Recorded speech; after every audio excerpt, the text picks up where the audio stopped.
Video کو like کر کے شیئر ضرور کر دینا۔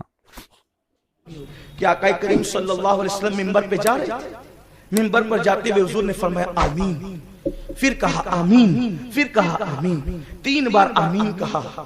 آقا سے پوچھا گیا حضور کوئی دعا کرنے والا نہیں نظر آتا، دعا کا موقع نہیں بظاہر، آپ آمین 3 مرتبہ فرماتے؟ آقا نے کہا جبریل آئے تھے اور وہ دعا کر رہے تھے، میں ان کی دعا پہ آمین کہہ رہا تھا۔ توجہ کریں، سب سے قیمتی لمحہ وہ ہوتا ہے جب امام منبر پہ چڑھتا ہے، یہ سب سے قیمتی لمحہ ہوتا ہے، یاد رکھنا، اس سے قیمتی لمحہ کبھی نہیں آتا۔ سب سے قیمتی لمحہ اس وقت جب امام منبر پہ چڑھتا ہے، اس وقت تو بیچارہ مؤذن مائک درست کرتا ہے اور میری قوم آستینیں درست کرتی ہے، اس قیمتی لمحے کی خبر ہی نہیں کہ اس وقت ہاتھ اٹھا کر یا بغیر ہاتھ اٹھائے پھر جو دعا کی جاتی ہے قدرت رد نہیں کرتی، پتہ ہی نہیں ہے لوگوں کو، معلوم کتنی بھولی یہ قوم ہے، ادھر ادھر مانگتے پھرتے ہیں اور جب قدرت کے پاس مانگنے کا وقت آتا ہے تو وقت ضائع کرتے ہیں۔ کچھ لوگ تو بیچارے انتظار میں باہر کھڑے ہوتے ہیں کہ جلدی سے امام صاحب نماز شروع کریں تو ہم اخبار بچھا کر کے جلدی سے کھلے سر یا رومال باندھ کر نماز پڑھ لیں۔ دور سے دیکھنے والوں کو ایسا لگے کہ جیسے یہاں میت ہو گئی، اسی لیے بیچارے رومال باندھ کر کے کھڑے ہیں اور 2 رکعت پڑھنے کے لیے آئے اسلام پر احسان کرنے کے لیے۔ یہ حال ہے میری قوم کا۔ اگر یہ قوم مانگنے کے وقت کی قدر کرتی تو اس قوم کو کبھی دوسروں کے آگے ہاتھ پھیلانے کا وقت نہیں آتا۔ اس قوم نے مانگنے کی کبھی خدا سے نہیں مانگا، بندوں سے مانگتے رہے، اسی لیے تو در در کے بھکاری اتنا مانگنے پر آئے، اتنا مانگنے پر آئے، اتنے بھیک منگے ہو گئی، اتنی بھیک منگی ہو گئی یہ قوم کہ اب تو یہ قوم ووٹ کے بدلے بھی پیسہ مانگتی ہے۔ کیا داڑھی والے، کیا حاجی، کیا نمازی، سب ننگے ہوئے اس الیکشن کے اندر، سب ننگے ہوئے۔ اور ان لوگوں کی عبادت کوئی قبول ہوگی جو حرام کے لقمے پہ افطار کریں گے؟ تہوار آ رہا ہے جی رمضان شریف کا، اس سے بھی لے لو، اس سے بھی لے لو، اس سے بھی لے لو، سب سے لے لو، بچوں کے کپڑے بنا دیں گے، خود کی درست کر لیں گے۔ لعنت ہے ایسی سوچ پر۔ سٹے اور جوے اور سود کی کمائی کا پیسہ جب تمہارے درمیان تقسیم ہوگا اور ان کپڑوں کو پہن کر عید کا دگانہ پڑھو گے تو کیا وہ دگانہ منہ پہ نہیں مار دیا جائے گا؟ اس پیسوں سے رمضان شریف کی سحری کرو گے تو وہ روزہ منہ پہ نہیں مار دیا جائے گا؟ اس پیسوں سے افطار کرو گے تو وہ افطار منہ پہ نہیں مار دی جائے گی؟ سرکار غوث الاعظم دستگیر نے رمضان المبارک کی شروعات میں قوم سے کہا تھا، اے میری قوم، تم رمضان شریف میں حلال پانی اور کھانے سے تو احتیاط کرتے ہو، مگر جب تم افطار کے لیے بیٹھتے ہو تو تم لوگوں کے خون سے روزہ کھولتے ہو۔ لوگوں کے خون سے روزہ مت کھولنا ورنہ وہ روزہ قبول نہیں ہوگا۔ تو لوگوں نے کہا تھا ہم تو پھل فروٹ سے، کھجوروں سے، پانی سے روزہ کھولتے ہیں، ہم نے کب جو ہے خون سے روزہ کھولنا ہے؟ تو فرمایا جو لوگوں کا مال دھوکہ دہی کے ساتھ لیتے ہو وہ خون نہیں تو اور کیا ہے؟ آپ کا قصور نہیں ہے، نہ ادھر ادھر کی تو بات کر، یہ بتا کہ قافلہ کیوں لٹا؟ مجھے رہزنوں سے غرض نہیں تیری رہبری کا سوال، جب مولوی ملے خود دینے لینے پر آ جائیں تو قوم کب بچنے والی؟ دین کیا ہے؟ صرف تسبیح گھمانے کا نام دین ہے؟ مذہب و مسلک صرف تسبیح گھمانے کا نام ہے؟ نہیں، اللہ کے رسول صلی اللہ علیہ وآلہ وسلم نے فرمایا جو لین دین میں درست نہیں وہ کسی معاملے میں درست نہیں۔ اور اتنا سستی بک گئی میری قوم، 500 روپے میں تو اب مرغی بھی 2 کلو کی نہیں ملتی۔ وہ آبریٹ کی بات نہیں کر رہا ہوں، جس کو کھا کر آپ بیمار پڑ جائیں، وہ دیسی مرغی تو 500 کی بھی 2 کلو کی نہیں ملتی، تم 500 پہ بک گئے، لوگوں نے تمہیں خرید لیا۔ خدا نے تو تمہاری قیمت بہت بڑی بتائی تھی، ان اللہ اشترى من المؤمنین انفسهم واموالهم بان لهم الجنہ۔ اللہ نے تمہاری جان اور تمہارے مال کو جنت کے بدلے خریدا ہے. تیری قیمت جنت ہے, 500 روپے نہیں ہے. اور آج جیت کا جشن ایسے منا رہے ہیں جیسے کوئی ان کی عید آ گئی. پٹاخے پوری گلے کوچوں میں پھوڑے جائیں.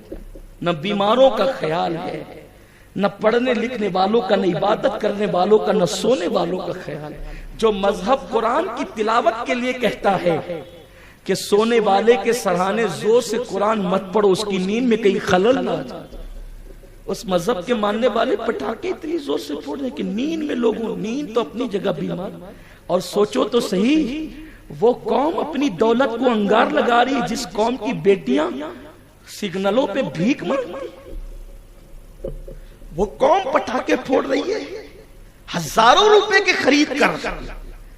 ایسے بھی غریب ہوں گے تمہارے شہر میں کہ رمضان شریف کا چاند دیکھ کر جن کو عید کی فکر ہوگی, اور ماں اپنے بچوں کو یوں بہلا بہلا کر کے پھسلا پھسلا کر کے وقت نکال رہی ہوگی کہ بیٹا تیرے بابا کی, تیرے باپ کی اٹھان آئے گی, تب ہم جا کر بازار سے کپڑے خرید کر کے لائیں. اس قوم میں رہتے ہو, امت کا درد نہیں, فکر امت نہیں, اور تم پٹاخے پھوڑ کے اپنی دولت کو آگ لگا رہے ہو. کون کر رہا ہے یہ؟ نام نہاد مسلمان, نام نہاد دیندار. سنو, سن لو, غور سے سن لو. جو ہار گئے ان کا تو آج ہی سے قلعہ کما ہو گیا, اور جو جیت گئے 5 سال کے بعد انہیں پھر زوال آنا ہے. اور سنو, اپنی فکر بناؤ, کوئی ایسے اقتدار پہ ایمان کا سودا نہ کرنا جو 5 سال کے بعد چھین لیا جائے. ہم تو اس اقتدار کے قائل ہیں کہ قبر میں جانے کے بعد بھی جو اقتدار چھینا نہ جائے اس کی طرف کوشش کرو, اور اس اقتدار کو ولایت کہتے ہیں. 800 سال ہو گئے غریب نواز قبر میں جا کے آج بھی ہند پہ حکومت کر رہے ہیں. کیا تمہاری حکومت اور کیا تمہارا الیکشن. لعنت کرو ایسی چیزوں پہ, لعنت بھیجو ایسی چیزوں پہ. لیکن یہ بات قوم کو کون سا. امین القادری تو آنکھ کا کاٹا ہو گیا نا, آنکھ بولتے بولتے. غالباً اقبال نے یہ بات کہی تھی. کہتے ہیں اپنے بھی خفا مجھ سے ہیں, بیگانے بھی ہیں ناخوش, میں زیر حلا حل کو کبھی کہہ نہ سکا کانت. یہ آج حالت ہے. ملاؤں کا ایمان بکا, مولویوں کی پگڑیاں بکی, داڑیوں کی آبرو بکی. یہ آپ کا الیکشن تھا, اور وہ بھی صرف 5 سال کے اقتدار کے لیے. انا للہ و انا. پھر وہ قوم تباہ نہیں ہوگی تو کیا ہوگا. مسلمانوں اپنی قوم کی فکر کرو, اپنے آپ کی فکر کرو. اور یاد رکھنا, میں نے دیکھا میرے محلے میں جھگڑا ہو رہا ہے, ادھر محلے میں جھگڑا, ادھر.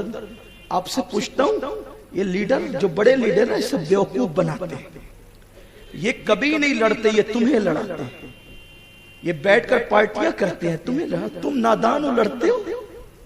آپس میں لڑو گے کہاں جاؤ گے. آپس میں لڑنے کا وقت. مومن تو ایک جان کی طرح ہے, مومن تو ایک جسم کی طرح ہے.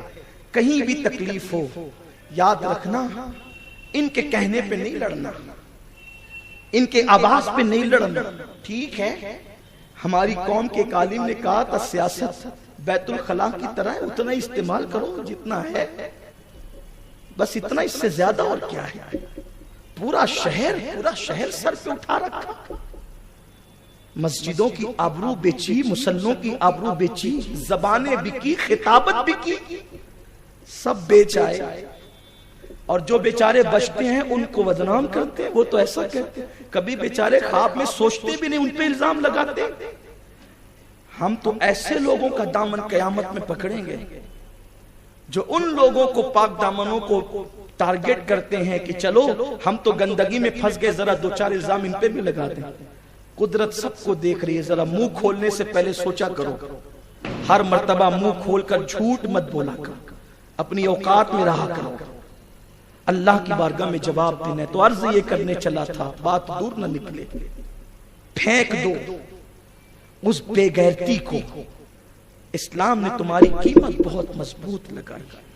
آپ جانتے ہیں کیسر و کسرا کے تاجدار جس قوم کو خرید نہ سکے وہ محلے کے معمولی سے کارپوریٹر تمہیں خرید لیتے. سوچو تو صحیح. ان تک یہ پیغام پہنچاؤ, میری قوم تک یہ پیغام پہنچاؤ, ورنہ تم بہت نیچے گر جاؤ گے, نچلی سطح پہ آ جاؤ گے. تمہیں پتا ہے